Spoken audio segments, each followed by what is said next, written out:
Je suis Baloufou Bakupa Kalinda, je suis né à Kinshasa, au Congo. Le cinéma. Mais je pense que je vais d'abord, avec beaucoup de fantaisie, paraphraser Djibril Diop Mambéty, qui a cette question, qu'est-ce que c'est le cinéma? Pour vous, il disait, le cinéma c'est le waru. Le waru, c'est un mot Wolof, qui veut dire l'émerveillement. Je pense que le cinéma c'est l'émerveillement. Mais au-delà de l'émerveillement, au-delà de la lumière, avec tout ce que cela s'ensuit, je pense que le cinéma est un art, est un médium très très puissant dans les enjeux de la rencontre humaine. Je pense que le cinéma, pour moi, là je parle à mon nom propre, et le cinéma dont je parle ici, c'est mon cinéma à moi, qui est celui de mon parcours, celui de mes désirs.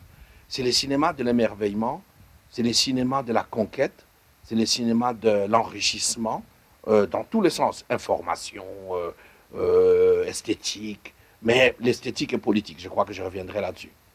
Le cinéma, c'est quelque chose qui est derrière l'image. C'est une intermédiation, ce n'est pas la réalité. Ça touche l'imaginaire. Donc, le cinéma que j'aime, c'est celui qui apporte du rêve et de la liberté. Le rêve, parce que ça permet aux gens de se projeter dans une possibilité incommensurable du possible. J'ai dit ça comme ça. C'est-à-dire, tout est possible. Dans le cinéma, nous pouvons aller sur la Lune. Nous pouvons aimer, nous pouvons tout donner dans le cinéma. Il n'y a pas de limite. Sauf quand, dans certaines circonstances, comme en Afrique, parce qu'on a fini par convaincre les Africains qu'ils étaient pauvres, on a l'impression que même l'imaginaire africain est pauvre. Maintenant, parce que je suis un homme d'Afrique, parce que je suis un homme du Congo, je suis arrivé au cinéma pour raconter le Congo. Moi, je suis arrivé au cinéma pour raconter l'Afrique. J'étais destiné à faire la médecine ou comme disait mon père, être architecte ou avocat.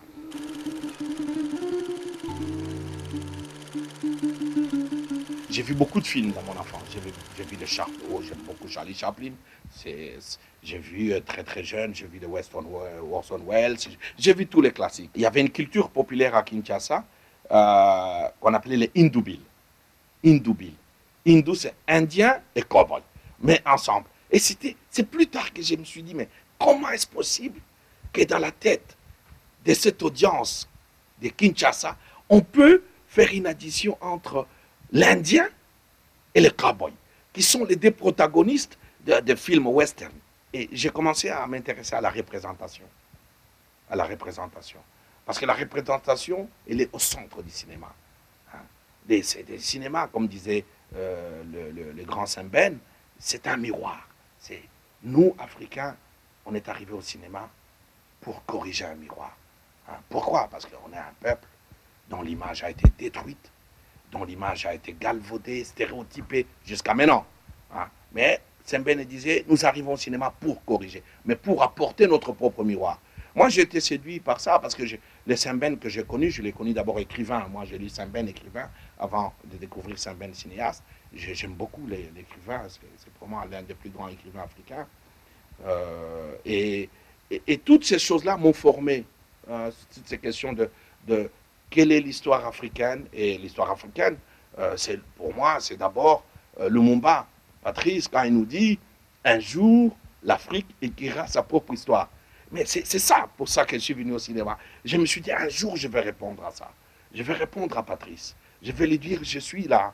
Je suis là. Je veux faire partie de ces enfants, fils et filles de l'Afrique, qui vont écrire l'histoire, qui vont raconter cette histoire. Et c'est ce qui m'anime, en fait. Ce qui m'anime, c'était là, pour le moment, après 30 ans de recherche, je vais faire un film sur Lumumba. Et j'en suis excité, très fier. En même temps, très excité, mais très prudent, parce qu'il ne s'agit pas de moi, il s'agit d'une mémoire collective, il s'agit d'une mémoire d'un peuple magnifique qui a été détruit, sur lequel on a raconté tas de choses qui ne sont pas vraies, on a révisé l'histoire de l'Afrique, mais à chacun son angle.